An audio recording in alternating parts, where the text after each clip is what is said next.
hosts and honored guests, I am very pleased to welcome you to the session 2 of the OSCE Autumn Meeting 2023, rightly titled Corruption as a Fundamental Threat to Peace and Security. I want to extend my warmest appreciations to the Armenian Parliament for hosting OSCE Autumn Meeting and giving us the opportunity to hold this session. I also wish to thank our International Secretariat for the support. We are very honored to have an excellent list of prominent guest speakers today with us, who will elaborate the work of their institutions in fighting corruption. I am delighted to introduce our panel of guest speakers, Mrs. Alexandra Habershon from the World Bank, Washington, Mrs. Mariam Kalstian from the Armenian Corruption Prevention Commission, and Mr. Konstantin Vachelasvili from the OSCE ODIHR. I'm really happy we are 3 women on this panel today. I have to add this, yes. As the OSCE Special Representative on Fighting Corruption, I would like to say a few words regarding corruption as a fundamental threat to peace and security. We have discussed time and again how the OSCE has a comprehensive approach to security encompassing 3 dimensions: the politico-military, the economic, and the human dimension. Corruption is indeed a fundamental threat to all 3 of these aspects. It undermines state legitimacy, and for me, this is the #1 in democracies. Corruption erodes the trust of the people to us, the politicians.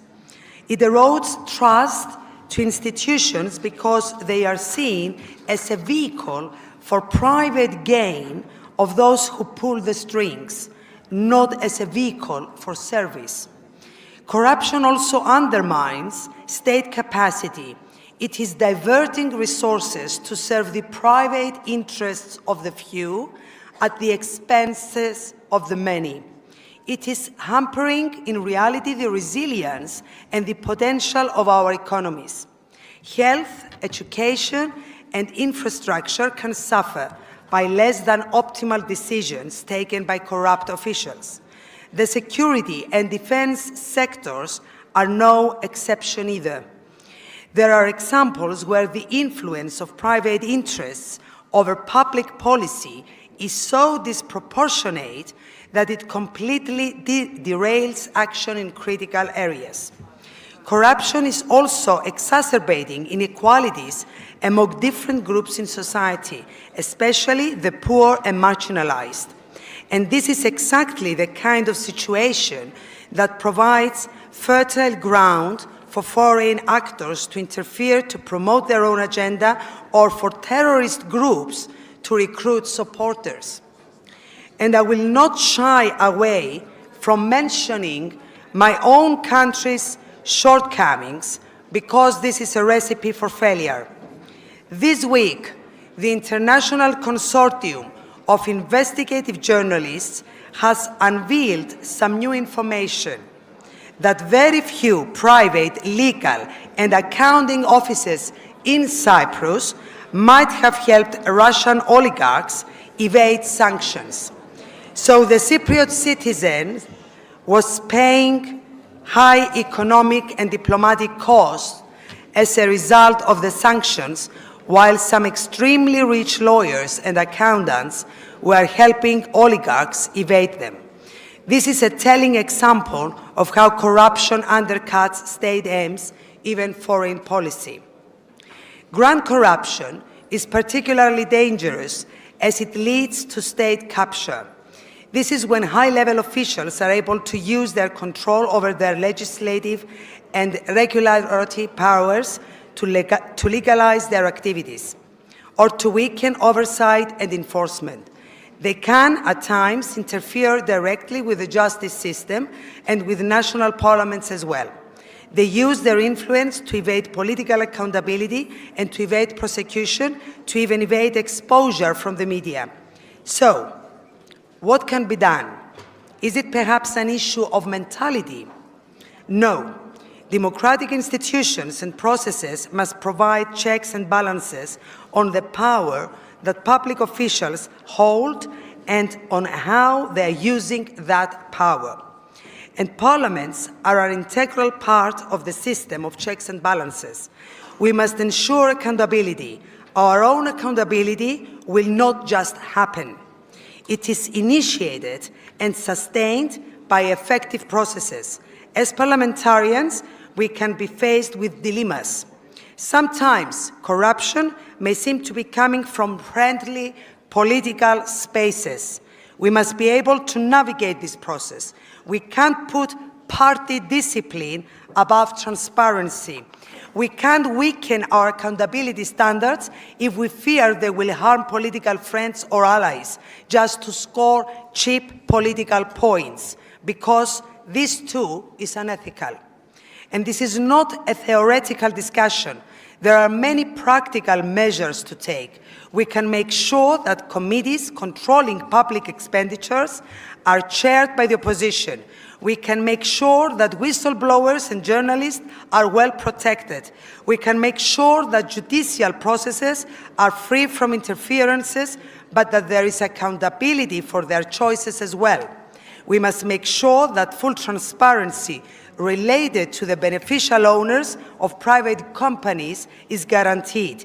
We must protect and support those who expose corruption, and we must enhance international cooperation and assistance.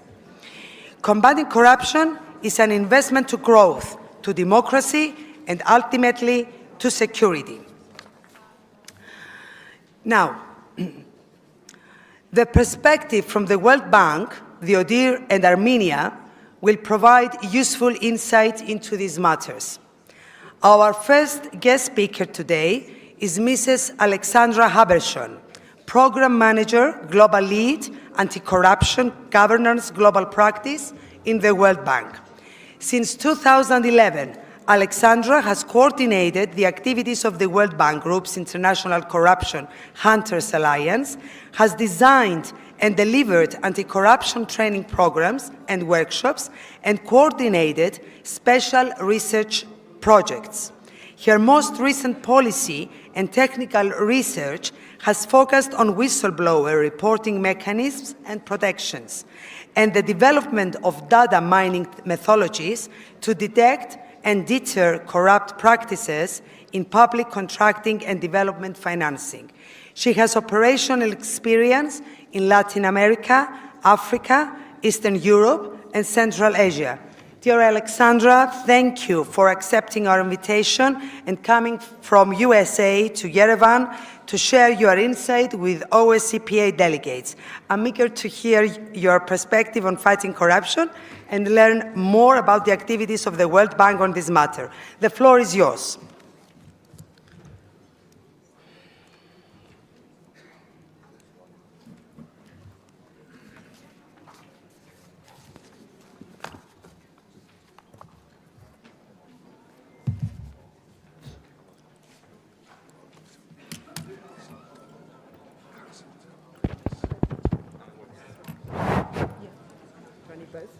Thank you very much. Thank you, Eleni, for the introduction, and thank you to the OSCPA for the invitation. It really is an honor to be with you today and to share with you a little bit of the perspective on fighting corruption from the World Bank.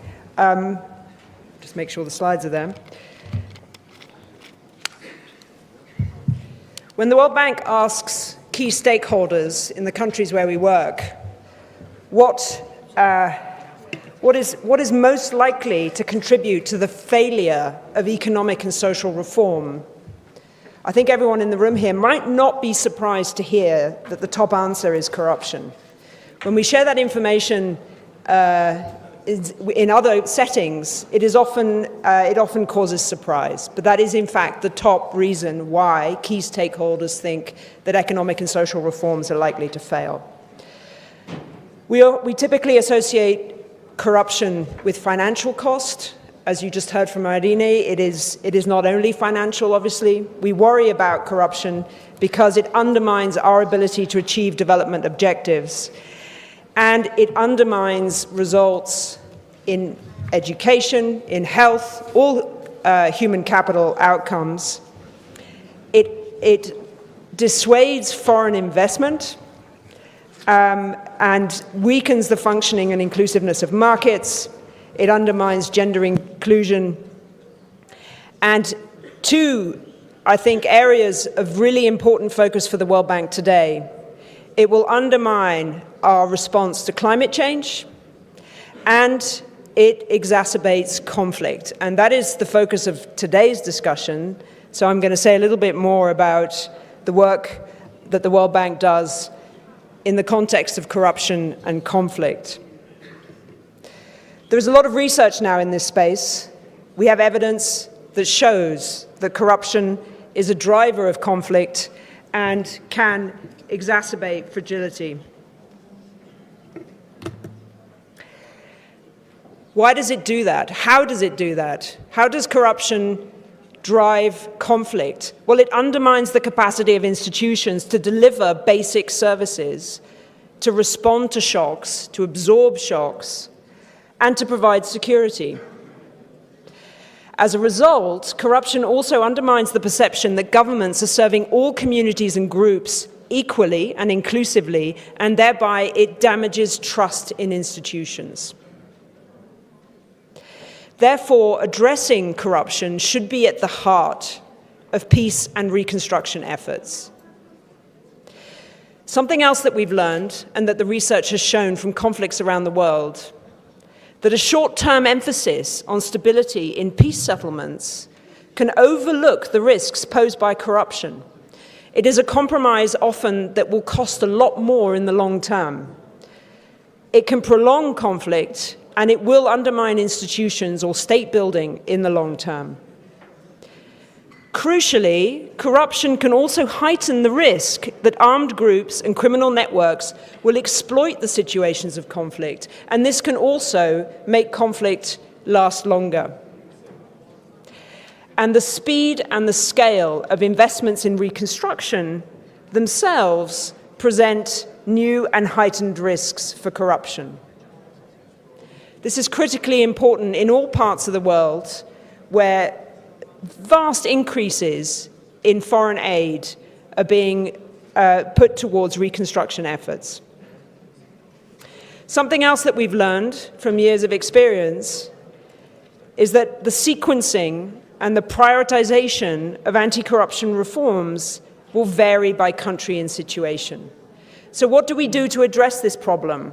Well, it does depend very much on the local context, but there are a lot of tools that we have increasing evidence for that work, and the question then is which tools to use in which settings. On this slide you can see an overview of the World Bank approach to fighting corruption. We're not suggesting that all of these tools are necessary all at once everywhere. I think there needs to be a really careful discussion in every setting as to what the reform opportunities are and what the reform priorities should be. But the emphasis in the World Bank, there's a renewed emphasis in our work on anti-corruption to address the enablers of corruption, I'll say a bit more about that in a second, and to build trust in institutions. So the pillars of our approach, on the one hand, is to reduce the enablers of corruption, the vulnerabilities to corruption and the illicit financial flows generated from the proceeds of corruption. To do that, we undertake national risk assessments for anti-money laundering and the financing of terrorism. We also look at the links between tax and financial crime, tax systems and financial crime.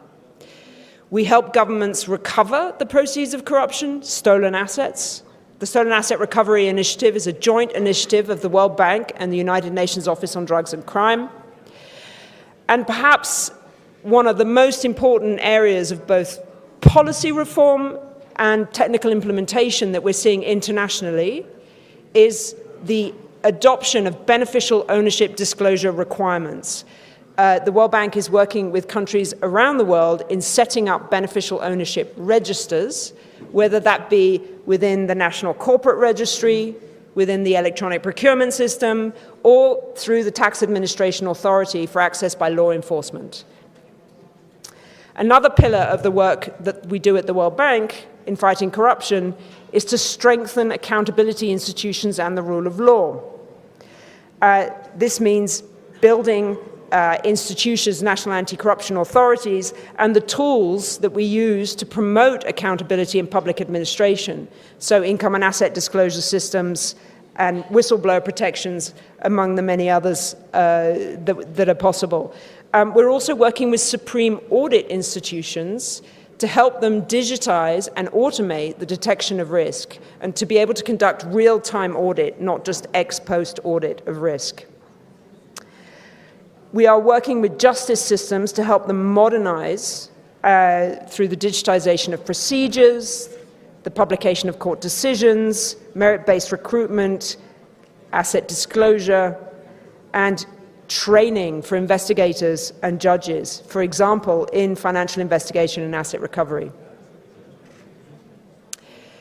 A great deal of public expenditures are dispersed through public procurement systems in the procurement of goods, works, and services. This is an area where corruption risk is known to be very high and where actually there is some very promising results and work happening thanks to the adoption of electronic procurement systems. We're now in a space where we're able to use data-driven approaches to identifying risks and addressing risks in real time.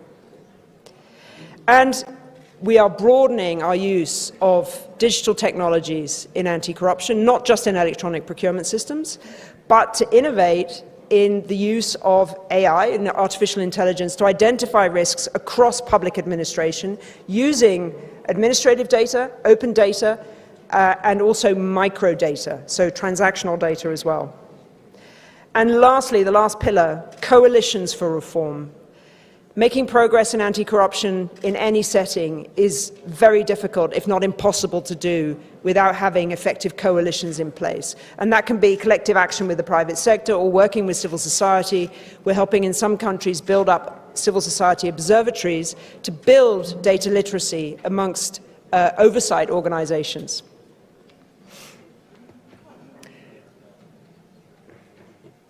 Lastly, I'm going to share with you just some examples of the practical advice that's available from World Bank publications. I've lost the slide, but if it comes back again, that was my mistake. There are resources for policymakers, for legislators, for practitioners that touch on all of these different areas that I've talked about. And these are very recent publications from the World Bank, which I recommend for anyone who's interested in a deep dive into any of these technical areas. Taxing crime, a whole-of-government approach to fighting corruption, money laundering, and tax crime. I mentioned the link between financial crime and tax administration is a really important emerging area in anti-corruption. Unexplained wealth orders. That's quite a groundbreaking policy that is intended to help prevent kleptocrats from hiding their wealth in luxury properties around the world. There's a guide for policymakers on the role of unexplained wealth orders in asset recovery frameworks. And there's also a publication with case studies on what we see as effective approaches to addressing corruption across the whole of government, so in different sectors. And a good practices guide on preventing and managing conflicts of interest in the public sector. This is a sample of the sorts of resources that are available to policymakers to help in the drafting of regulations. On this last example on preventing and managing conflicts of interest, something else that we do at the World Bank is to recommend very strongly, and we can support in that effort, that countries undertake surveys of what conflict of interest practices are actually occurring in their country. It is different in every setting, and the regulations should be tailored to address the problem locally. I'm going to stop there, and I look forward to the discussion and to any further questions on how the World Bank is working to fight corruption. Thank you very much. Thank you, Alexandra. for a very interesting presentation. I have to comment that whistleblowers is a must legislation for every country if we really mean it to fight corruption, and it was well said. And also, conflicts, like you said, Alexandra, they are being prolonged because of the corruption. It's a matter of interest. And for us politicians, asset declaration. We have to declare our assets on a yearly basis. Now, our next speaker is Mrs. Mariam Kalstian. Mariam is an anti-corruption specialist, lawyer, currently serving as a member to the Corruption Prevention Commission of the Republic of Armenia, a newly established independent body that implements the country's corruption prevention policies. She previously led the Anti-Corruption Policy Development and Monitoring Department of the Ministry of Justice. She has more than 10 years of experience working in state institutions, from which 8 in anti-corruption sphere. During that period, Mariam was always actively involved in ongoing anti-corruption reforms in Armenia and was coordinating the process of anti-corruption policy development. Dear Mariam, the floor is yours. We are honored to have you. Distinguished colleagues, it's on? That's fine. Distinguished colleagues, ladies and gentlemen, first of all, let me take this opportunity to welcome all of you to Yerevan and hope you are enjoying your stay here. It is my immense pleasure to be here today, and therefore I would like to take this opportunity to thank the OSCE Parliamentary Assembly and the organizers, especially my Armenian colleagues, for giving me an opportunity to speak about the importance of a comprehensive anti-corruption policy, not only for the economic perspectives, but for the security and peace of our world. It is to mention that our world is facing a new era where the effects of corruption directly affect the peaceful population and, what is more tragic, children. In this new era, transparency, accountability, and support of every individual are the heart of global reforms that we all are aiming at. As you are aware, over the last years, Armenia has passed through democratic transition, politically and institutionally, especially when it comes to fostering good governance, preventing and combating corruption. Back in 2019, when the third and boldest anti-corruption strategy was adopted, one of the demonstrations of the political will was the establishment of the anti-corruption institutional framework, which was composed of different institutions having a mandate to prevent, detect, investigate, and adjudicate corruption. I would like to highlight some of the more notable achievements in the anti-corruption and good governance fields made during previous years. Thus, in 2019, Corruption Prevention Commission was established as an independent preventive body. CPC has quite a large scale of powers. So inter alia, we are inspecting and analyzing declarations, conducting integrity check of candidates, as well as acting judges, prosecutors, investigators. We are following the observance of rules of conduct, the incompatibility requirements, and other restrictions by a number of public officials, and also conducting control of the financial activities of political parties, etc. A specialized law enforcement body, the Anti-Corruption Committee, was also established in 2021, while the main competence of the committee is the organization and implementation of pretrial proceedings of criminal corruption cases. A specialized department in the prosecutor office in charge of conducting prosecutorial control over the investigation of corruption crimes, as well as another department dealing with the cases of civil forfeiture of illegal assets were established under the Prosecutor General's office in 2020.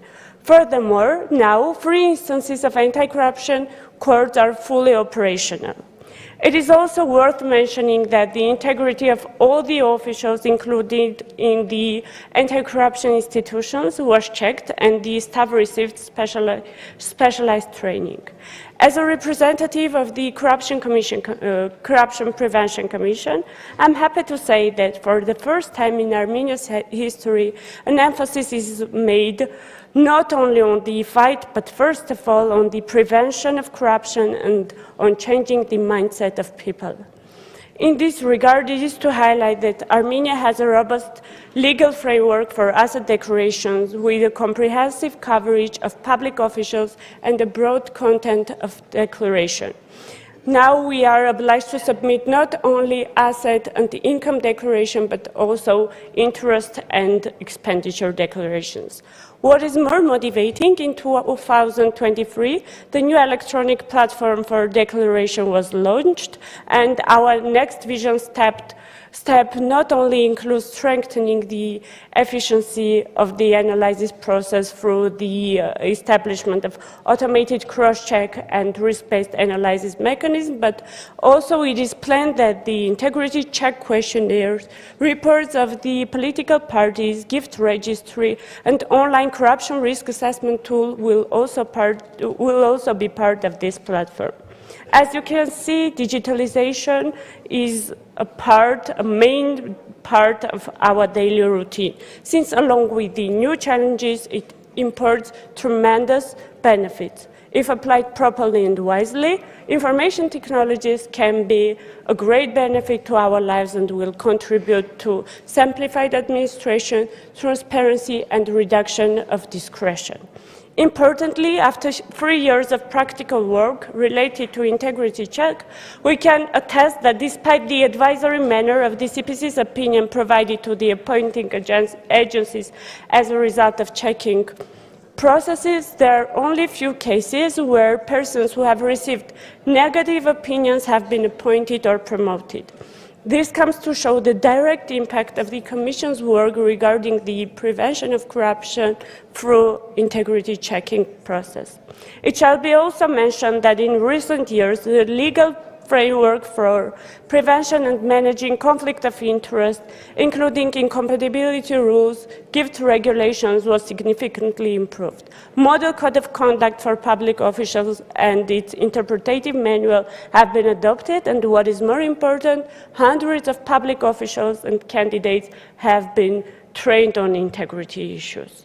In addition, I would like to state that although my presentation is more focused on prevention of corruption, significant steps have been undertaken by Armenia to address the issue of asset recovery, the protection of whistleblowers, and creation of reporting effective mechanisms. Ladies and gentlemen, to conclude, I would like to once more indicate that we need to be very consistent.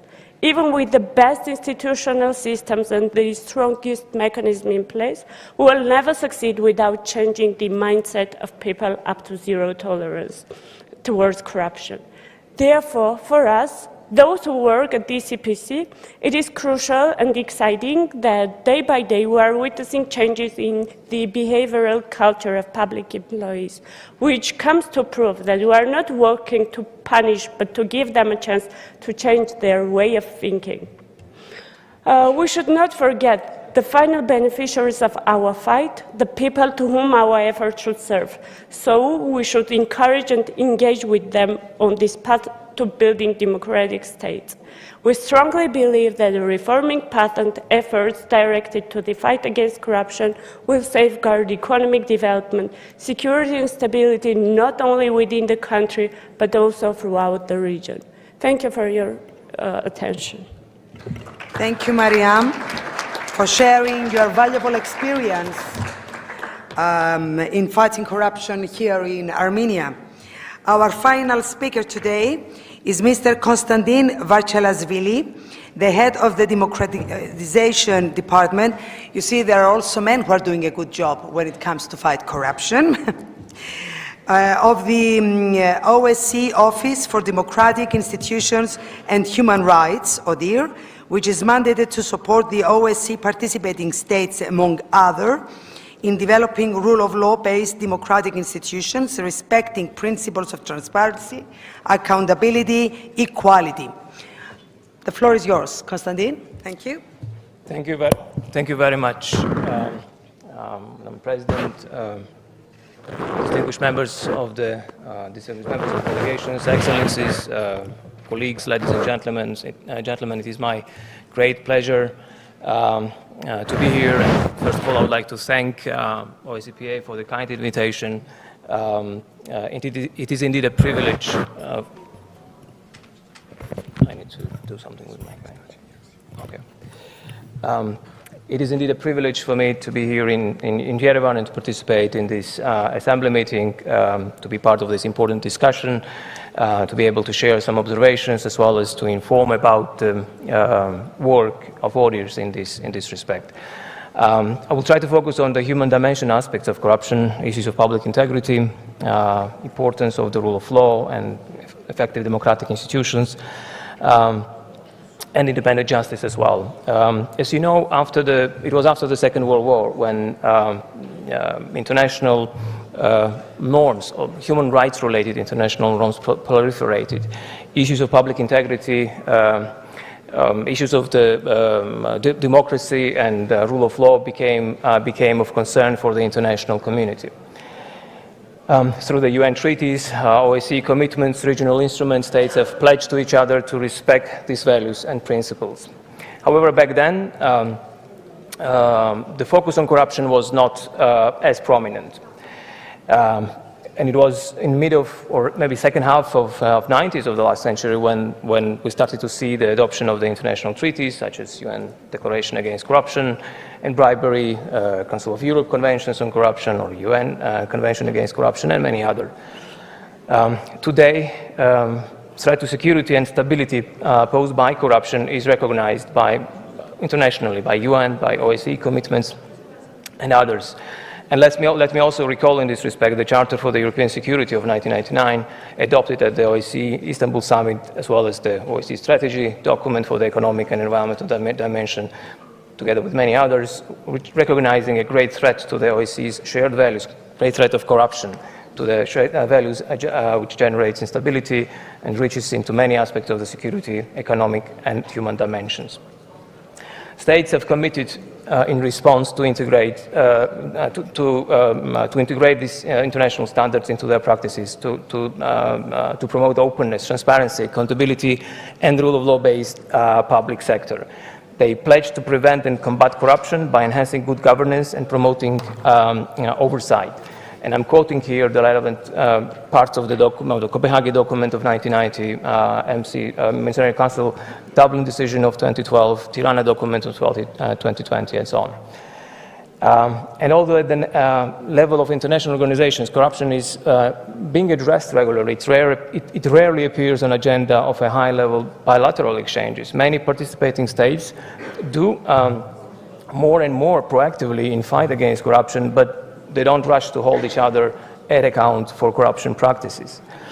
However, our societies are rapidly changing, and today we live in a world where corrupt practices are universally condemned, although sometimes the definitions of corruption become questionable. And I believe that corruption becomes and will become an important bilateral issue as well as it is multilateral. Corruption is frequently results from or goes hand in hand with weak governance, a lack of rule of law and transparency, and as well as independent justice. At the same time, it may lead to the weakening of these institutions.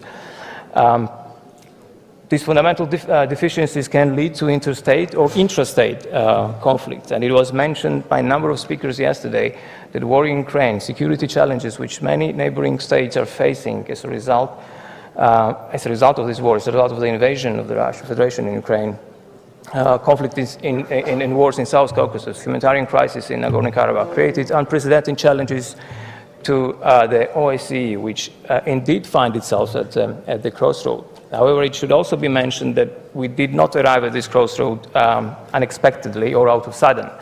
Democratic backsliding, challenges to rule of law, absence of the checks and balances, shrinking space for civil society, all these signs of deterioration were evident throughout the last decades. As mentioned, OSCE commitments, other international documents provide clear guidance that lack of respect for principles of rule of law and democracy, lack of political pluralism, inclusive political participation, complete disregard of human rights and freedoms could undermine the peace and stability, and not only on the national but international level. In this respect, the war in Ukraine, again, appears as an absolute tragic, horrifying reminder of the importance of these commitments. So what will we do at ODIHR? Apologies. The dynamic in the region is obviously very diverse in response to these challenges. We see that some of the participating states in response to these extraordinary challenges stepped up democratic reforms with understanding that this would lead to the most stable political environment, or because they believe that this was the only right way to respond to the crisis. And Ukraine, again, gives a good example of that. Of course, we also see negative trends and situations which are not as clear-cut. However, and while being cautious of these trends, we do recognize the increased openness of the states across the OSCE to engage with ODIHR. For instance, on the relevant issues, obviously, on the issues related to public integrity and corruption and so on. For instance, our legislative assistance or work related to public integrity and parliamentary ethics has almost doubled during the last couple of years. Corruption in institutions are always characterized by absence of public integrity standards or weak standards, but also by lack of transparency and oversight and deficient justice system. I came across earlier of the study which was conducted back in the beginning of 2000 by IMF and together with the World Bank, if I remember correctly, and they supported the study of transitional economies, identifying corrupt practices and the influence of so-called oligarchs on the policy formation, ability to change rules of the game to their substantive advantage.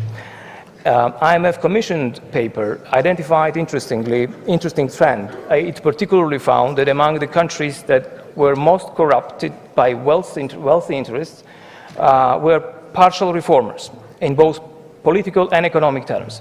These countries made some progress in liberalization, in privatization, but were much slower in institution building, in introducing or implementing the reforms, democratic reforms, failed to develop strong judiciary or oversight bodies.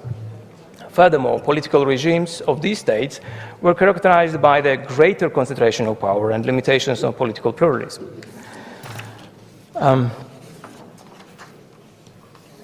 This highlights an importance of the institution building and importance of and signals to the international organizations the type of assistance that they can provide. So what do we do in response to the challenges? As many of you know, and this was mentioned already, ODIHR was established by and mandated by the OSCE participating states to assist them in implementing their human dimension commitments, international obligations with respect to the human rights, rule of law, and so on. And in this respect, states can rely on and do regularly request ODIHR's assistance and expertise. We work with all three branches of government and also with independent bodies like national human rights institutions, anti-corruption agencies, judicial bodies, offering them comprehensive package of assistance, which includes advice on laws and policies that would make them more inclusive, transparent, accountable, and so on. When offering assistance to participating states, we always try to offer advice which is practical and comprehensive as possible. Where relevant, we rely on the cooperation with OSCE institutions and bodies, as well as our external partners, such as GRECO or Venice Commission, and I'm especially pleased to say that we develop good cooperation with the OSCE Parliamentary Assembly in this respect, and frequently have members of the OSCPA contributing to our work. Throughout the last years of our work, on the issues of public integrity and anti-corruption, which intensified, and in particular, we focused both on legal and ethical aspects of corruption, supporting development, evaluation of code of ethics, promoting best practices, learning and sharing examples from other states. As mentioned, also offering legal opinions on those issues. We work in partnerships because we believe that this would make our assistance more practical, effective, and better tailored to meet the needs of the states, and also because we trust that we thus reinforce each other. and this is the right way forward. Okay. Okay, so of course there are some negative trends as well, which I mentioned briefly, and I will not be going into this in more detail. Just to give you a couple of other examples of our assistance. We work on the and in cooperation with the OSCPA, which contributed extensively to our work. And Irina, you may remember yourself your participation both in the boot camp, which was organized for the civil society together with Transparency International, and this is the reason why we focus on the support with the civil society is because we believe that transparency can be best ensured with the participation of and involvement of the civil society. In the same manner, we've participated and supported and cooperated with the OSCPA in developing the draft, commenting on the draft resolution on the role of national parliaments in enhancing participation in civil society, which was adopted in Vancouver recently, and which, among other mandates or advises the special representative to work closely with ODIHR in developing the further guidelines.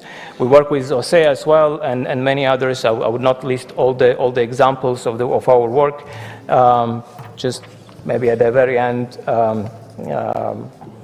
highlight that we stand ready, of course, to assist the parliaments, continue our assistance in offering the required advice and expertise in the areas of rule of law, integrity, and democracy. Thank you very much. Thank you, dear Konstantin. I have to say also that civil society part is very important. It's very important in fighting corruption, and we need to invest and encourage NGOs in order to be our allies in this effort, which is not an easy one. Honourable members, I would like now to open the floor for the debate. We have about 22 speakers. I thank you in advance for your valuable comments and kindly ask you to limit your intervention to 3 minutes. The first speaker on my list is Mr. Pascal Lecamp from France, and he will be followed by Honourable Percy Dower from Canada. Monsieur Lecamp, s'il vous plaît. Merci Madame la Présidente. Chers collègues, en 2022, un tiers des pays de l'OSCE ont une note inférieure ou égale à 50 sur l'indice de perception de la corruption. Notre représentante spéciale, Irène Charalambides, a beaucoup de travail devant elle. L'OSCE et chaque État membre doit se saisir de cette problématique et mettre en œuvre un outil adapté. Cette lutte, on peut la mener de différentes manières, par des structures exécutives au sein des parlements, de la société civile et évidemment des tribunaux. Il faudrait que l'OSCE et notre représentante spéciale puissent, par exemple, rassembler les bonnes pratiques, les diffuser pour que les États membres désireux de s'améliorer dans ce domaine puissent en avoir connaissance et choisir les instruments dont ils souhaitent se doter et qu'une coopération parlementaire entre États de l'OSCE soit mise en place. Bien sûr, cela nécessite une sincère volonté politique, sans laquelle ce combat n'a aucune issue.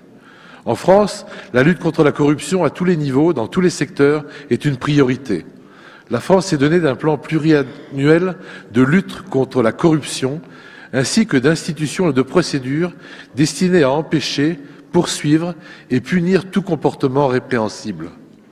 L'Agence française anticorruption nationale, placée sous l'autorité conjointe du ministre de l'économie et du ministre de la Justice, a été créée en 2016 pour exercer des missions en conseil, d'assistance et de contrôle.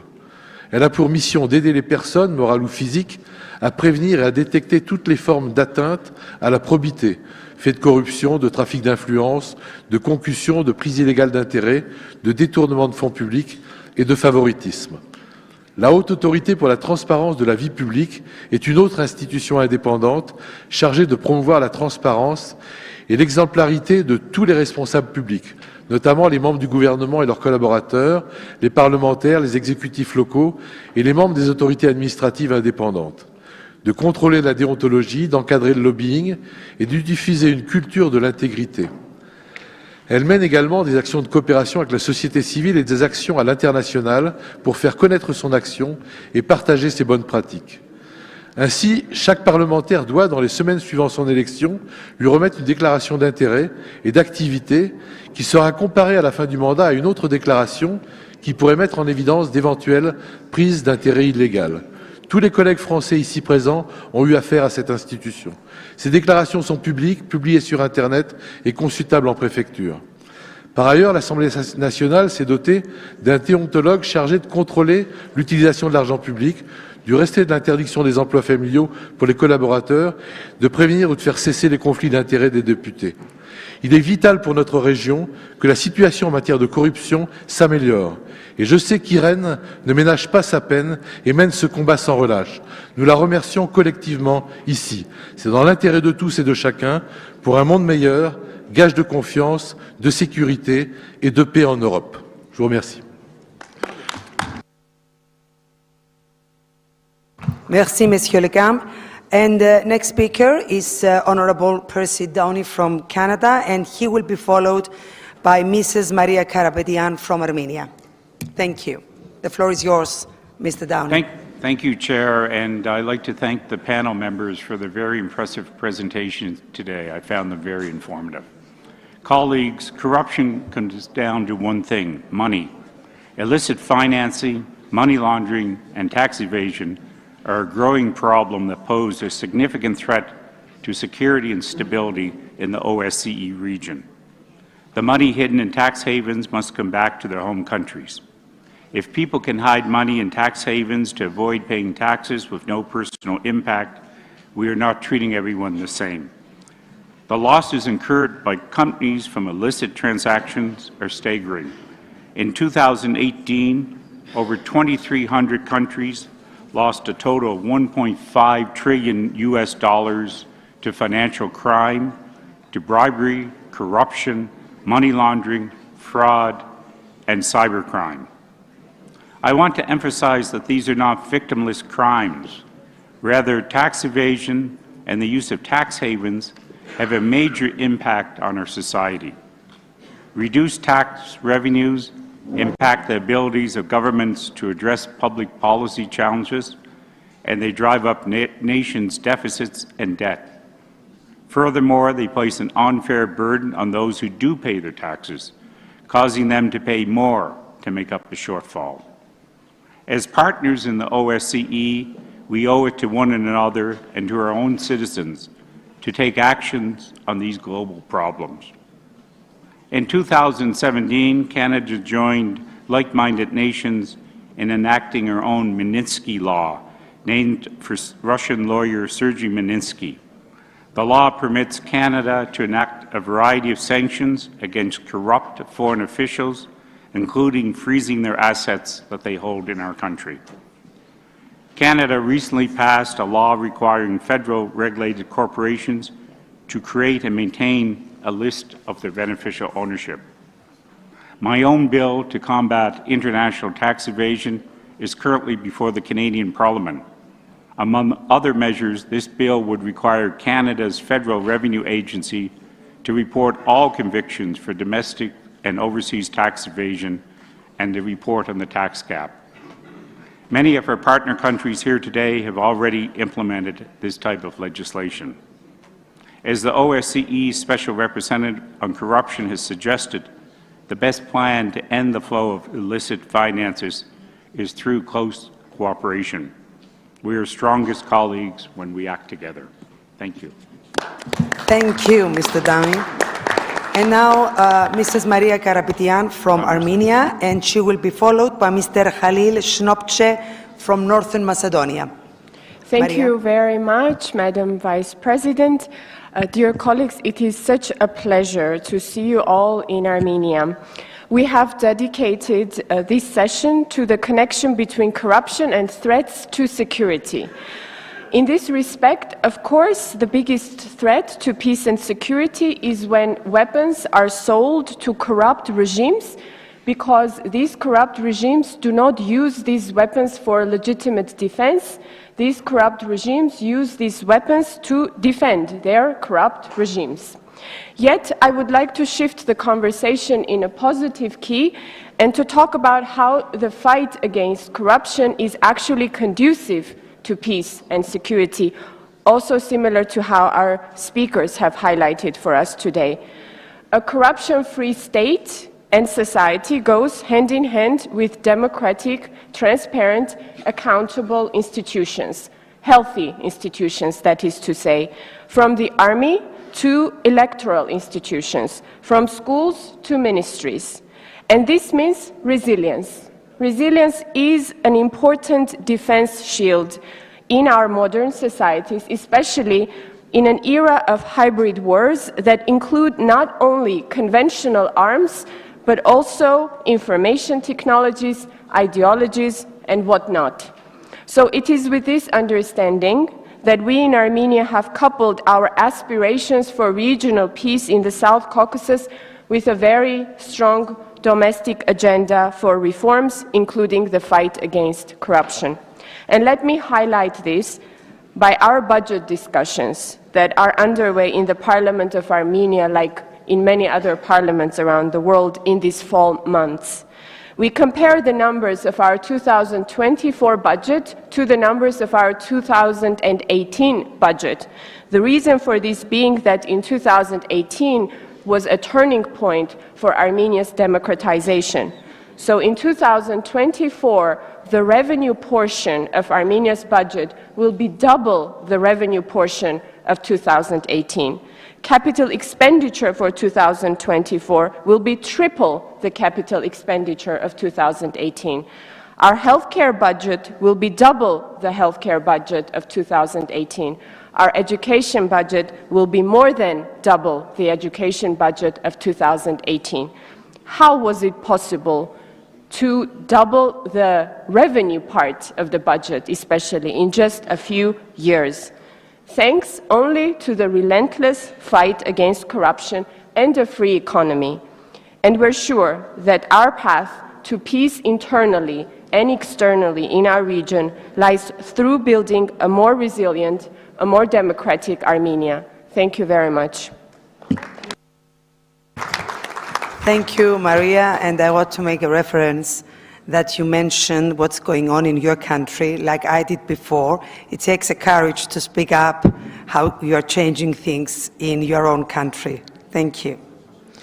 And now Mr. Khalil Shnopchev from Northern Macedonia, and he will be followed by Mrs. Lynn Ruane from Ireland. Please, Mr. Khalil, Thank you. colleague, the floor is yours. Thank you, Madam Chair, dear colleagues. One of the simplest definitions of democracy is the law on politics. The law as an expression of a well-organized society, what we have in common as a rule, as a principle. There are no individuals and groups that are more powerful than society. Corruption, beyond being harmful to society and the economy, also represents a threat to national security. This is because different autocrats try to use the wound of corruption for their destabilization efforts. So, when you have a corrupt leader of a department in the ministry or in any state agency, you have a kind of vulnerability for the security of that institution. So, we must see the risk of corruption also in terms of national security and not only in the sense of breaking the law or harming the economy. You cannot fight corruption and crime if you have it inside the institutions. We had opportunity to listen to some statistical results from World Bank, followed by some recommendations, but I think that without the accountability and arrest of high officials, there will be no results. From the social point of view, in order to have a sustainable democracy, we need a larger middle class. It is very legitimate to seek to be rich, but not through politics, not through public service.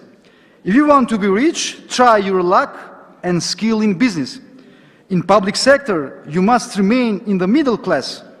I regret to say that in most countries the situation is not like this.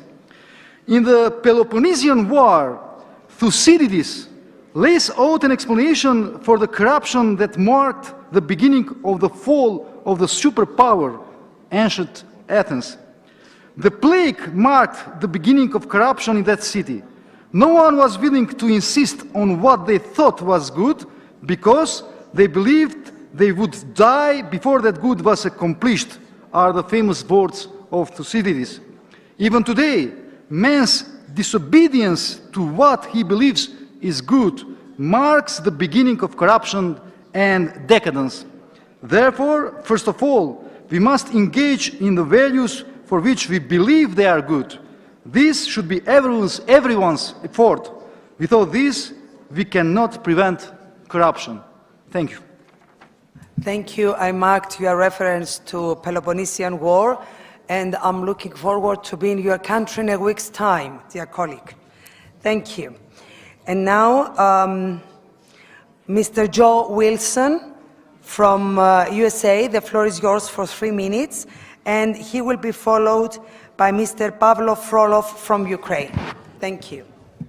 Thank you, Madam Chair. And fellow delegates, again, it's so humbling to be with everyone. It's been inspiring to meet with our fellow parliamentarians, to meet with people that indeed people of America so respect, so many, all the countries here, and want the best for everyone. It's just been so humbling to be here. Thank you for the hospitality, particularly to our Armenian host. With that in mind, Madam President, Russia's murderous invasion of Ukraine is a belief by war criminal Putin that he can shamelessly use corruption as a tool of foreign policy. Through bribes, anonymous money, and disinformation, war criminal Putin promotes an environment of mass murder and instability upon Ukraine, Europe, and the world as he's oppressing the people of Russia itself. In order to win the war for civilization and prevent Russian aggression in the future, we must make our systems less susceptible to foreign corruption, which are actually subverting the democratic freedoms that we have. And I am grateful that we can work together, stemming the corruption. I am the co-chairman of the Counter-Kleptocracy Caucus in the U.S. Congress, which is focused on these ways in a bipartisan way, Democrats and Republicans together, as we last year passed a measure which allows for the transfer of legally recovered Russian oligarch assets to Ukraine for reconstruction. I encourage all of our colleagues to pursue Putin's cronies in their systems and ensure that they pay for their war crimes. It is also, I am grateful to work in a bipartisan manner with colleagues for legislation to confiscate Russian sovereign assets. Russia has approximately $350 billion in frozen sovereign assets in the USA, EU, UK, and Canada, which should be used to repair the destruction which has been caused by the Russian invasion. These assets can be correctly used for the people of Ukraine for its defense and victory against Russia's brutal and unprovoked invasion. As sadly we see a war of dictators with rule of gun invading democracy's rule of law, we must deter further aggression by war criminal Putin, the regime in Tehran, and the Chinese Communist Party, which is oppressing the people of Russia, Iran, and China. I yield back. Thank you so much for your intervention. And now the floor goes to Mr. Pavlo Frolov from Ukraine. Dear colleague, the floor is yours for 3 minutes.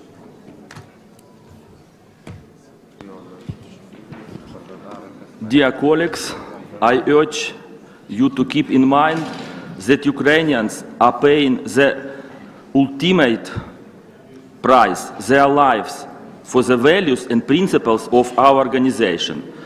The unwavering and robust support from our partners is deeply appreciated and crucial for Ukraine's victory. While much has been accomplished, more still needs to be done.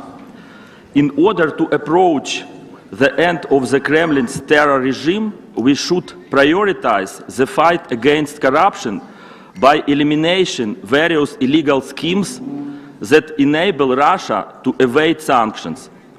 Russia has become adept at circumventing sanctions amassing over 800 long-range missiles poised to continue the genocide against Ukrainians, waiting the cold weather.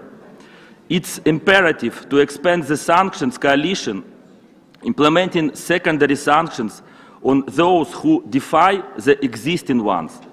This particular holds true for the energy and financial sector, chips and microelectronics supply. We welcome the US decision to sanction companies that breached the agreed price cap while transporting Russian crude oil. Regrettably, for 18 months, Standing Committee had not been able to adopt the amendment posed by the Rules of Procedure Subcommittee regarding the potential suspension of the delegation rights from a state engaged in military aggression against another OSCE member. Our organization operates strictly in accordance with regulations, with procedures. But if we don't have a will to adopt this amendment, I draw your attention to the greatest diplomatic fraud of the 20th century, the theft by Russia of the USSR's seat in the UN and the UN Security Council. Russia's illegal presence in the UN is indisputable, given that the USSR as a state ceased to exist without changing its name and territorial size. Russia claims it has obtained UN membership and permanent seat in the Security Council as a continuator of the Soviet Union. However, this decision has never been approved in any procedural way. Possible scenarios for canceling Russia's UN membership include the Chinese scenario of 1971, when the UN General Assembly recognized the Republic of China, Taiwan, as a sole representative of the Chinese people, requiring a simple majority vote. Another example is the South African scenario, where the Credential Committee from 1969 to 1984 did not confirm South Africa's credential due to apartheid. To restore justice and hold Russia's leaders accountable for the war and violations of the UN Charter, in alignment with the statute of the International Criminal Court, we need UN Security Council recommendation, but it currently obstructed by a terrorist country. Thank you. Thank you, dear colleague. Next speaker is Mr. Mahmoud Farahmad from Norway, and he will be followed by Mrs. Victoria Sparch from USA. Madam Chair, dear colleagues, I would like to start by thanking our hosts for their hospitality and also thank the panel for their insightful introductions. Madam Chair, international corruption threatens security, and countering it is a strategic necessity. Corruption poses a significant threat to state institutions and security for several reasons. It undermines the rule of law and erodes public trust. It hampers development, prevents the growth of a legal and strong economy. It fuels grievances between citizens and lawmakers, and it creates grounds for groups to exploit the country's assets. Corruption diverts public resources away from their intended purposes, and as such undermines social mobility for the citizens. Corruption often leads to a breeding ground for organized crime, money laundering, and other illicit activities that threaten national and international security. Terrorism has to be mentioned in this context.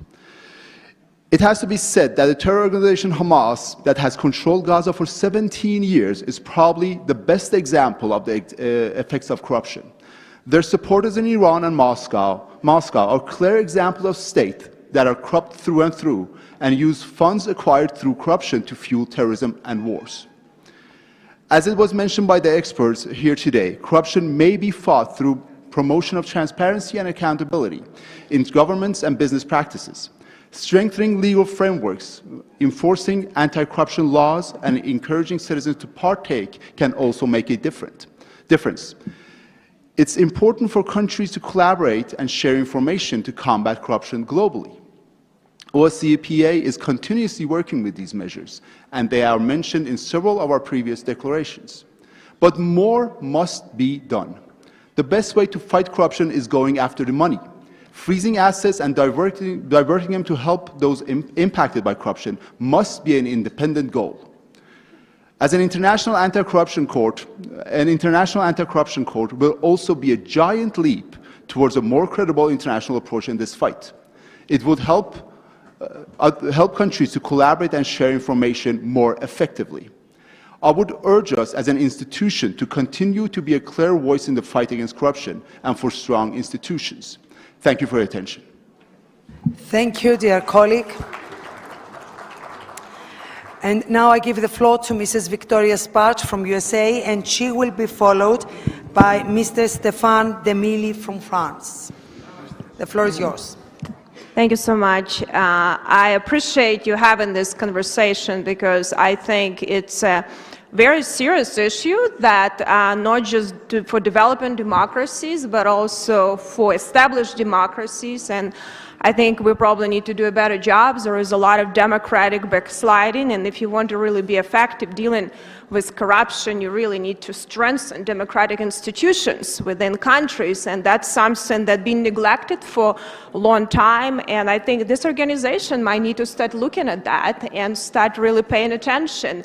As I mentioned, there are a lot of different things happening, avoidance of sanctions, including in EU countries that actually committed to that, and that's driven by a lot of perverse incentives and corruption that is happening. So I think this is very important because you cannot fight battles and wars if you don't have a proper system of justice and due processes, and if people can take advantage of it, and there should be some consequences. And it seems like it's not happening as effective. So, we can collaborate here, and I think that might be a good forum for us to have a better discussion how we can strengthen institutions and be more effective at fighting corruption, because that can be destructive for any democratic society, and it could really undermine and only benefit countries with a very bad intentions. So I appreciate having that conversation, and our delegations are committed in helping with these initiatives, and I yield back. Thank you so much for being here, first of all. Many of you have flown great distances in order to come to Armenia, and we do appreciate that you are all here joining us today. The floor now goes to Mr. Stéphane Demilly from France, and he will be followed by Mr. Michael Creed from Ireland. The floor is yours. Merci, Madame la Présidente. Mes chers collègues, la corruption constitue une menace importante pour la sécurité et pour la stabilité internationale. Elle fragilise les démocraties, elle affaiblit les États de droit, elle entrave le développement social et économique de certains pays et elle crée un terrain propice à la criminalité organisée et au terrorisme. Ce phénomène impacte de nombreux pays, grands et petits, riches et pauvres, mais c'est dans les pays en développement qu'il est naturellement le plus destructeur. Les ressources qui devraient être consacrées au développement y sont détournées au détriment des services de base à leur population. C'est un cercle vicieux. Plus les inégalités et les injustices gagnent du terrain, et plus les investisseurs étrangers se découragent. La corruption engendre une crise de confiance de la société à l'égard des institutions et du gouvernement en place, ce qui entraîne toujours une forte instabilité politique et instabilité sociale. Les États membres de l'OSCE ont reconnu que la corruption représentait l'un des principaux obstacles à la stabilité et au développement des pays concernés. Nous devons soutenir les autorités nationales des États membres dans la mise en œuvre des engagements pris dans le cadre du droit international, notamment la Convention des Nations Unies contre la corruption et le plan d'action anti-corruption d'Istanbul de l'OCDE. Notre rôle d'observateur doit permettre de suivre la mise en place de mesures préventives et la pénalisation des formes de corruption les plus répandues, que ce soit d'ailleurs dans le secteur public ou que ce soit dans le secteur privé. Une très forte coopération entre les États est absolument nécessaire afin de détecter ces faits de corruption, de les sanctionner et naturellement de favoriser la restitution des biens et des sommes qui ont été détournées. C'est parfaitement et particulièrement important pour de nombreux pays en développement où de hauts responsables ont parfois détourné des richesses nationales, et là où les nouvelles autorités en place ont besoin de ressources pour la reconstruction de la société. Le mot corruption ne doit plus être un tabou dans les milieux officiels. Les efforts de coopération et de transparence seront déterminants pour venir à bout de ce phénomène. La communauté internationale est prête. Nous l'avons vu, que ce soit à la conférence de Monterrey sur le financement du développement ou encore au sommet de Johannesburg pour le développement durable. Les gouvernements ont manifesté leur volonté de combattre la corruption et de sensibiliser le grand public à ses effets dévastateurs. Il est aujourd'hui temps pour un certain nombre de pays de passer des discours aux actes. Thank you, dear colleague.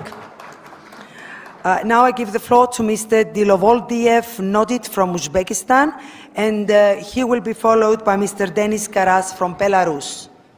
The floor is yours. Thank you, Madam Chair, dear colleagues. As already noted, corruption poses a significant threat to security and stability. It undermines democracy, diminishes the rule of law, and erodes confidence of citizens in government institutions. Social and economic development is impeded, investment discouraged, and market distorted in its path. We are grateful to the OSCE institution for the fact that the fight against corruption is always in the spotlight. As a developing country, the fight against corruption in Uzbekistan has become the highest priority direction of state policy. Since 2017, the practice of adopting state anti-corruption programs every 2 years have been introduced. Newly formed anti-corruption agency, the National Anti-Corruption Council, and its territorial councils are fruitfully cooperating with law enforcement agencies and other bodies responsible for the implementation of anti-corruption policy. As a result of this interaction, state anti-corruption programs are being implemented. Uzbekistan's obligations are being fulfilled in accordance with international standards, in particular with the framework of UN Convention Against Corruption and Istanbul Action Plan.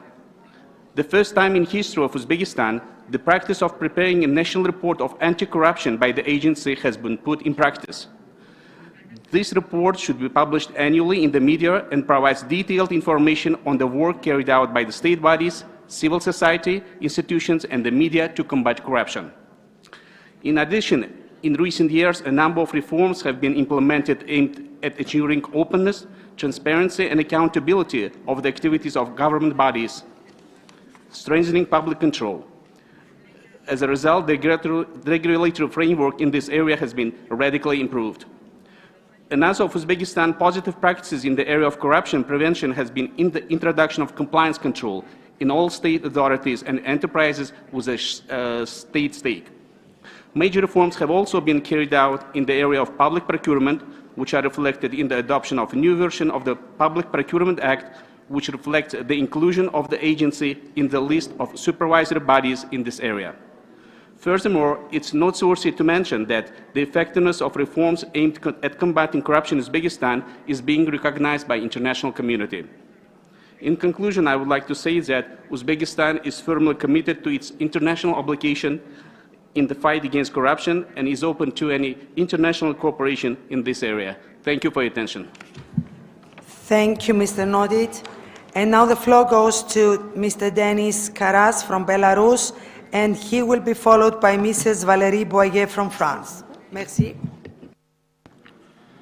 Уважаемые участники Ассамблеи, борьба с коррупцией является важнейшим приоритетом внутренней политики Республики Беларусь. Ее пагубные последствия заключаются в том, что она размывает такие важнейшие конституционные принципы консолидации нашего общества, как принцип социальной справедливости и равенства всех перед законом. В настоящее время у нас сформирована сбалансированная система борьбы с коррупцией, которая основана на национальной модели развития государства и соответствует базовым международным антикоррупционным стандартам. В сфере борьбы с коррупцией мы следуем таким основополагающим принципам, как обеспечение прозрачности, действий и решений государственных органов, эффективных контрольных и надзорных процедур, а также принципам неотвратимости наказания. В Беларуси на постоянной основе осуществляется комплексное противодействие коррупции, совершенствуется нормативно-правовая база, применяются инструменты предупреждения коррупции. Особое внимание уделяется вопросам профилактического характера, возмещению причиненного вреда, изъятия доходов, полученных преступным путем. Системная работа по противодействию коррупции в Беларуси охватывает все сферы жизнедеятельности государства, а также нацелена на выявление и устранение ее причин и условий. Базовым документом, на основе которого организуется антикоррупционная деятельность в нашей стране, является Закон Республики Беларусь о борьбе с коррупцией. Важное значение для организации системной работы по противодействию коррупции также имеет принятая стратегия борьбы с коррупцией, а механизмом координации работ всех государственных органов являются документы программного характера, разрабатываемые на основе анализа тенденций криминогенной обстановки и результатов надзорной деятельности. Продолжая политику, направленную на повышение социальной ответственности бизнеса и развитие добропорядочных деловых практик, в Беларуси начата разработка еще 2 национальных стандартов. Борьба с коррупцией в Республике Беларусь не кратковременная кампания, а важнейшая государственная задача в деле укрепления независимости и суверенитета нашего государства, обеспечения национальной безопасности. И главный источник успеха в решении данной задачи – крепкая государственная власть, сильная социальная политика, опора на народ и гласность. Спасибо.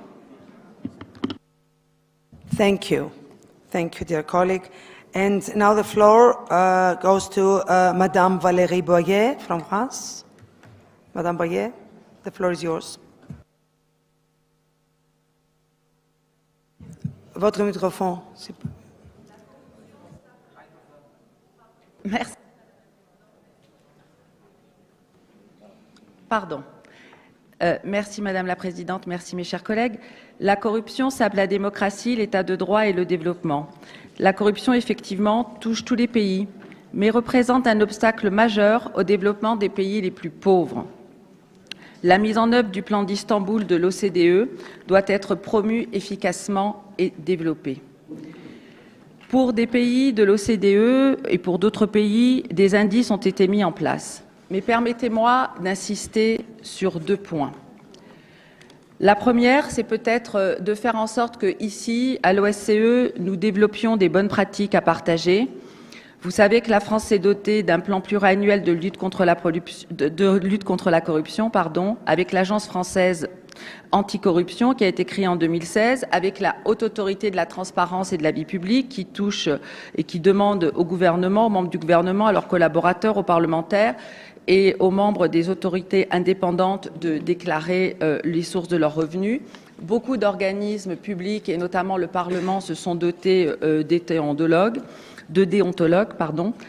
Mais je voudrais insister sur d'autres points.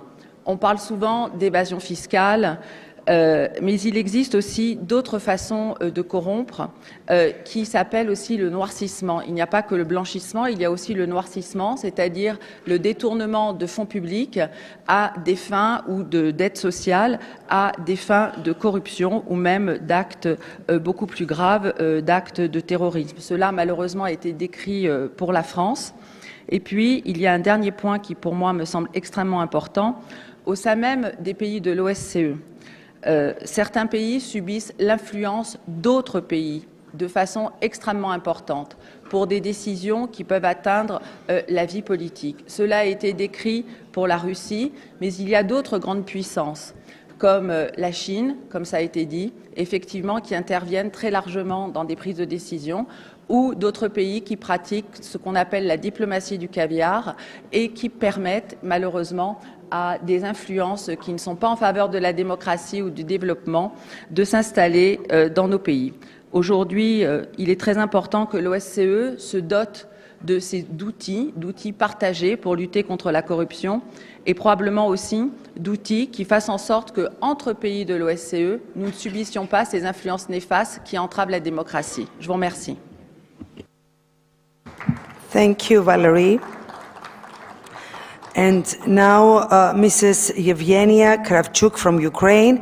She will be followed by Mr. Stanislav Anastasov from Bulgaria. Thank you, Madam Chair. As dear colleagues, as Iran mentioned rightfully, it's quite hard to speak about your own country, but I will try and will tell about the way of Ukraine, how we fight corruption. Just in 2 days, it's going to be 10 years of revolution of dignity.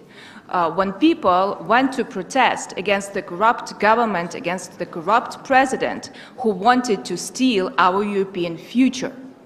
A lot of young people that stood on Maidan at that days now are in the parliament, in the government, implementing reforms, implementing anti-corruption reforms and implemented the reforms for the judiciary system. And here we are 10 years later, officially a country that is candidate to European Union. We received a green light from the European Commission for the accession negotiations, and we hope for the political decision of the European Council in mid-December.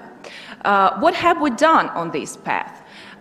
We created an independent system of anti-corruption institutions, and we make sure that they are independent.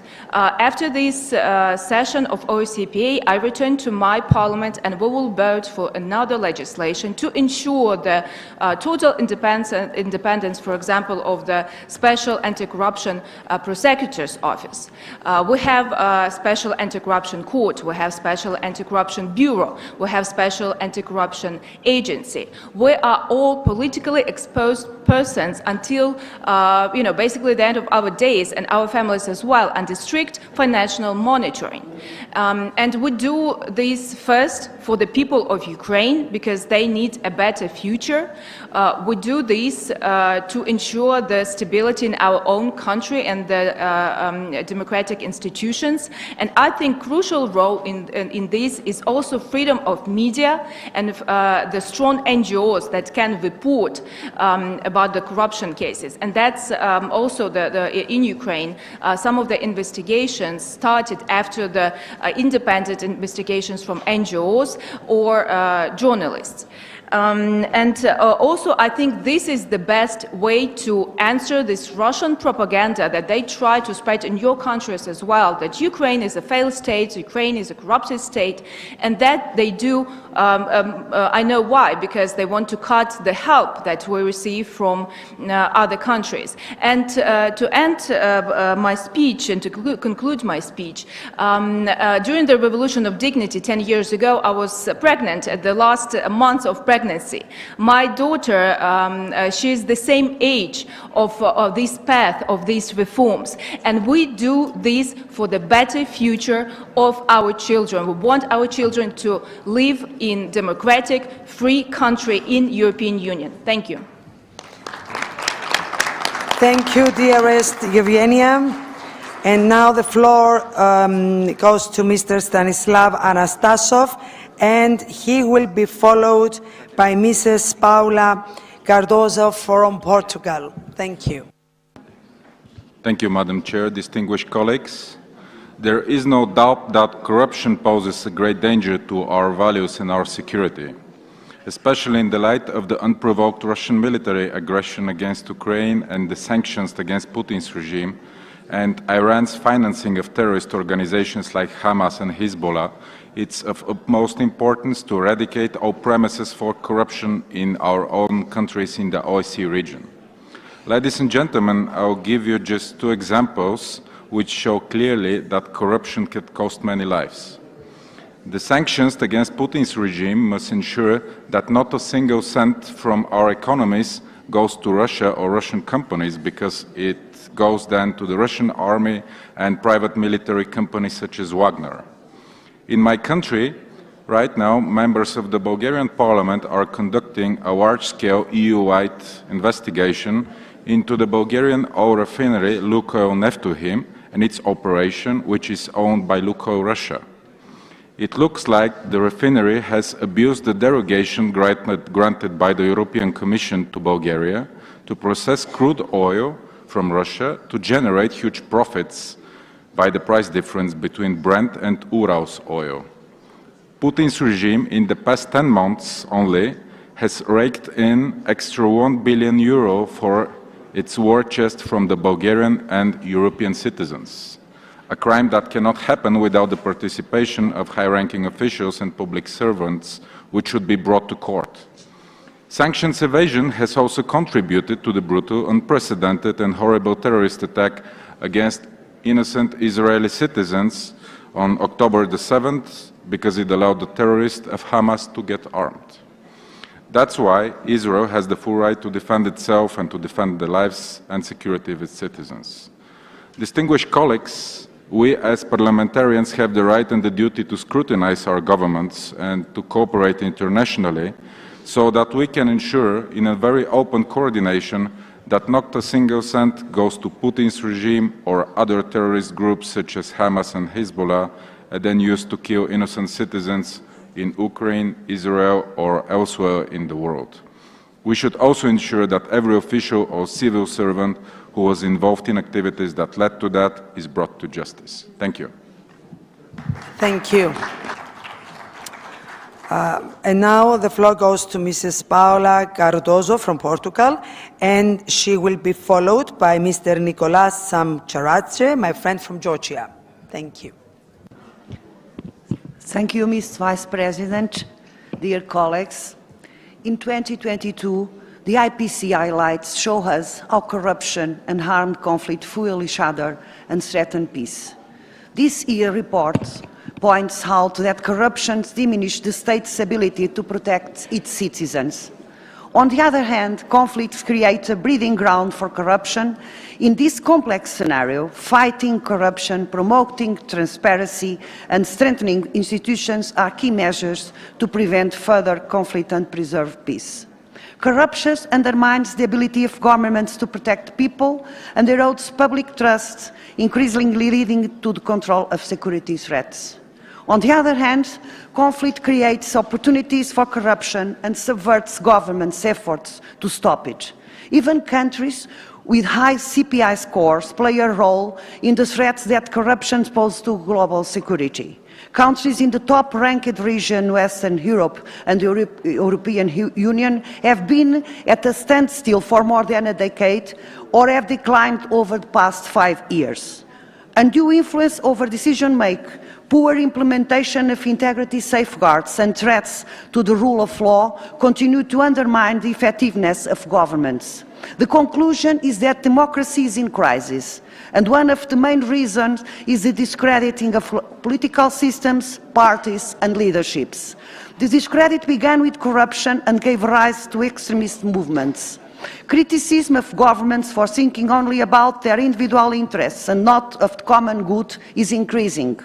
Corruption has undermined democracy and in particular the weakest democratic system in several countries and has increased inequalities and poverty that generates disbelief in representative democracy, leading to phenomena of intolerance, xenophobia and racism, which are the inspiration of today's populist and radical parties. And what must we do? Improving knowledge, training and institutional practice on transparency and integrity, prevent and detect the risks of corruption in the public sector, engage the private sector in preventing, detecting and prosecuting corruption, ensure a more effective and uniform application of legal mechanisms for the repression of corruption, improve the response time to the judiciary and ensure the adequacy and effectiveness of punishment, and cooperate and at the international level in the fight against corruption.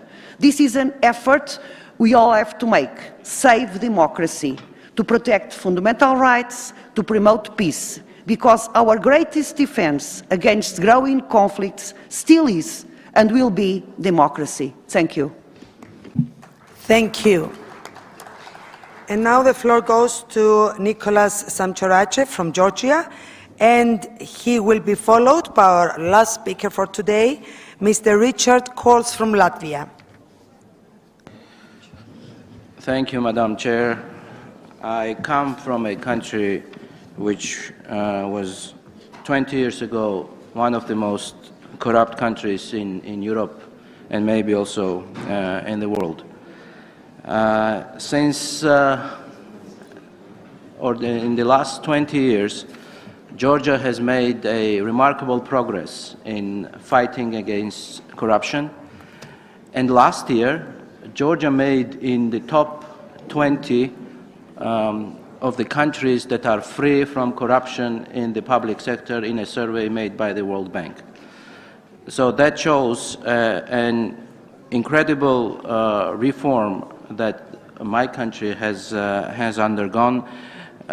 We have also an enterprise survey which shows that more than 98% of enterprises in Georgia have not had an issue of corruption with the state officials ever. Of course, this is a very good achievement, and notably, the fight against corruption is not an issue on Georgia's European integration, since it is absent from the recommendations. Clearly, the reform phase was a painful one. It required not only legislative changes, but changes to the approach in general towards providing services to the citizens, reform in taxation system, simplifying the taxation system, reform in border management, which were naturally the sources of corruption in the past. With those reforms, I have to also note that the progress that we have in Georgia is unfortunately not shared by our citizens in the occupied territories, because Russia is funding the occupied territories from different funds, some of which may not be very transparent. 80% of the funds in Abkhazia come from Russian budget or non-budgetary organizations.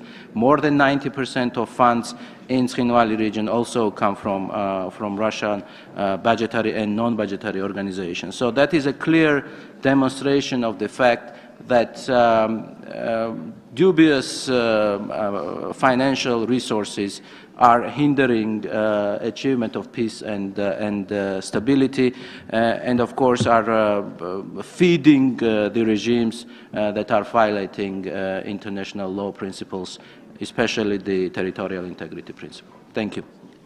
Thank you, Nicolo. And now the floor goes to Mr. Richard Scholz from Latvia. Thank you, Madam Chair. Thank you, panelists, as well, for your speeches and deliverables on how to counter the corruption and what threat it poses to democracies and democratic societies.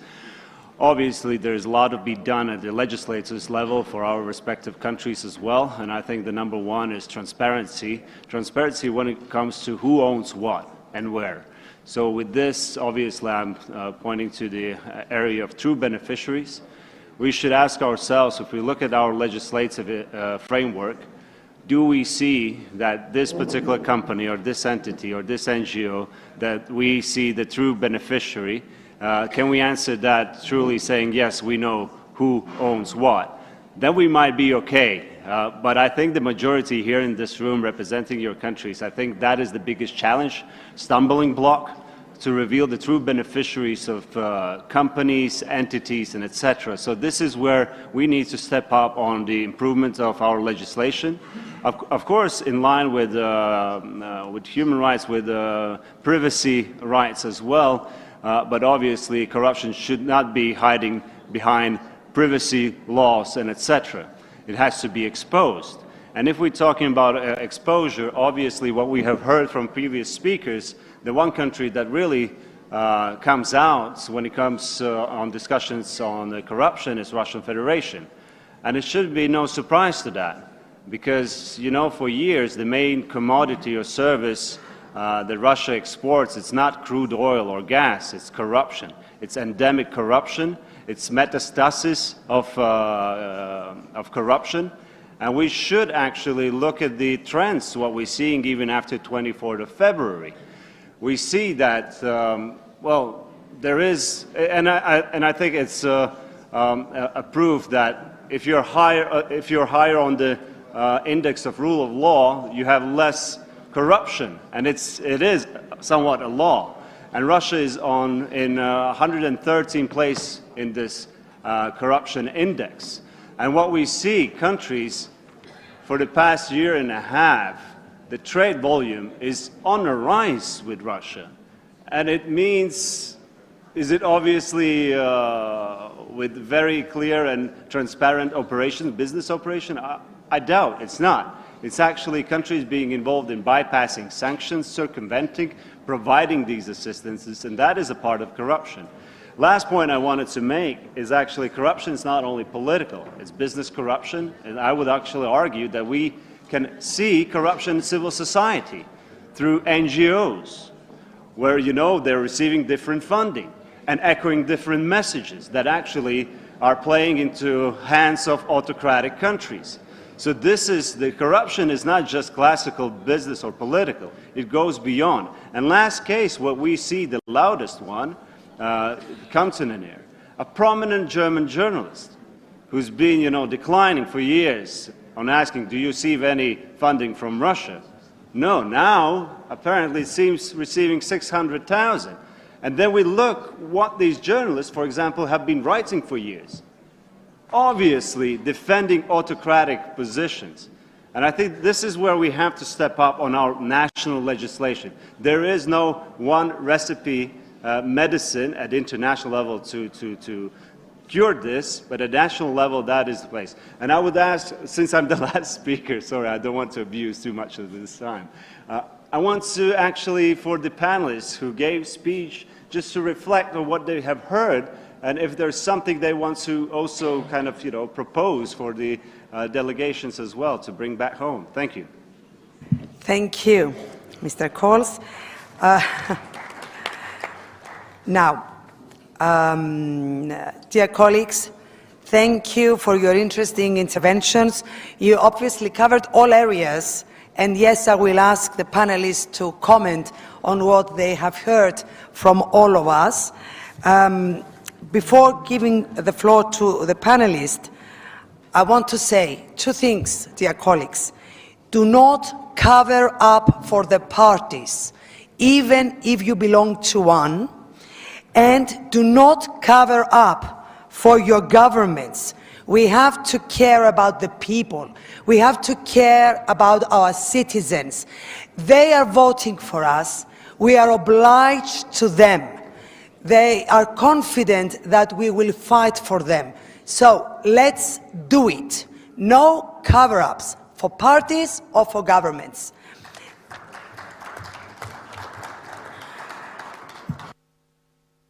I will give the floor to our panelists for final comments.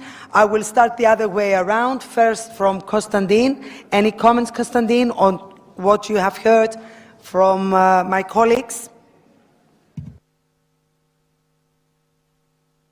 Thank you very much, and many thanks for the very interesting reflections and the comments and the feedback. It was. Please close it. Oh, sorry.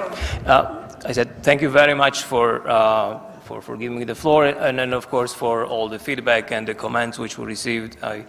I took a good note of them.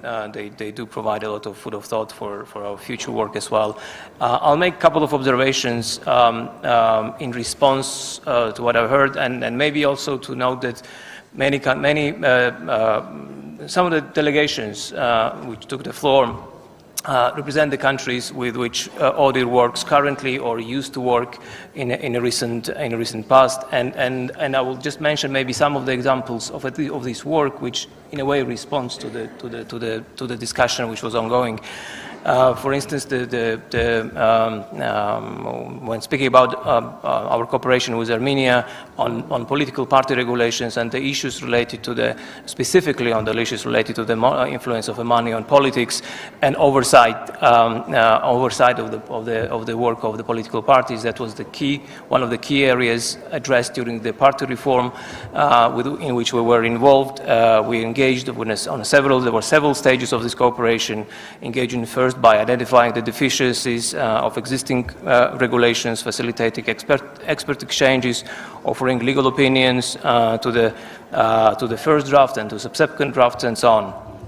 and that exemplifies the good practices of engaging from the very start of the reform to address the key issues such as influence of money in politics, with understanding that political parties are, and you also mentioned, Madam Chair, that the importance of political parties themselves to keep up with the very high standards of public integrity. We work with the political parties as well directly, advising them on internal ethical regulations, code of conduct, and in this respect I'm also happy to mention another example of, in this particular case, of my of my home country, where we engage with the several political parties, helping them to develop the ethical codes, and then these parties being introduced to these basic to the high standards of and agreeing on the high standards of the ethical conduct, become agents of change, if you wish, within the parliament, pushing for the highest standards in future. Rule of law and independent judiciary was mentioned here, and that's indeed a key, because if we are serious when speaking and trying to address the challenges related to corruption, we need to have an independent judiciary, a referee which could be invited and to deal with the and to deliver the judgment. Otherwise, no mechanism will ever be effective. And that is another area we're working with countries like Moldova, Ukraine, and many others. Yeah. I'll stop here. Now you mentioned Moldova, I've been there as well. And they did a vending with the judges, and they fired 90% of the judges. That was a good step for a beginning. Okay, and when it comes to ethical codes, let's not leave any small windows open so we can break the rules. You know, politicians are very creative when it comes in breaking the rules. Mariam, the floor is yours. Thank you, Madam Chair. Colleagues, thanks indeed for a very open and interesting discussion we had today. Since Konstantin covered almost every important issue, I will be very brief. As it is obvious from all the interventions, there is a total consensus that corruption, both internal and external, is a direct threat to our democratic values, stability and security. Although we are undertaking anti-corruption measures within our countries, we will never succeed if there is no effective international cooperation. Therefore, I would like to stress the importance of centralizing our efforts to ensure not only the efficiency of the fight against, but also for the security and peaceful future of our countries. Thank you. Alexandra, you have the floor. Thank you very much, and thank you for those really interesting, and I will also say inspiring interventions from all of the honourable delegates. We heard a range of messages. I want to take up the delegate from Latvia's invitation to reflect a little bit on what I heard in these interventions. I heard some calls for ending impunity, for prosecuting corruption. Prosecution of corruption is notoriously difficult in contexts where corruption has a strong foothold, and in situations where corruption may be systemic, what we often refer to as state capture, situations of state capture. It's often said that politics is the art of the possible.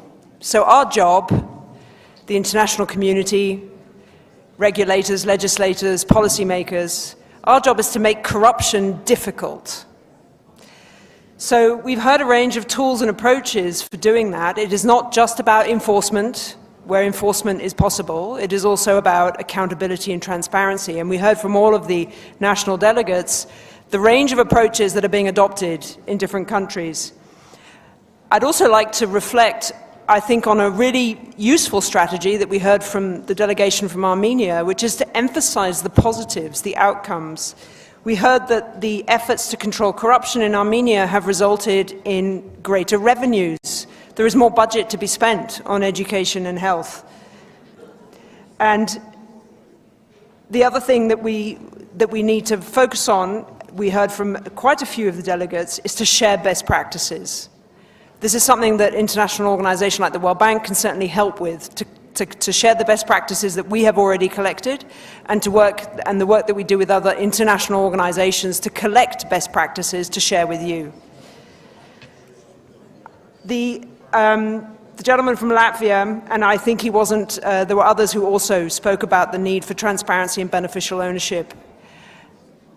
If I were to emphasize one policy area and one anti-corruption intervention where I think we can probably make the biggest difference collectively, it would be in the adoption and implementation of beneficial ownership disclosure under the Financial Action Task Force.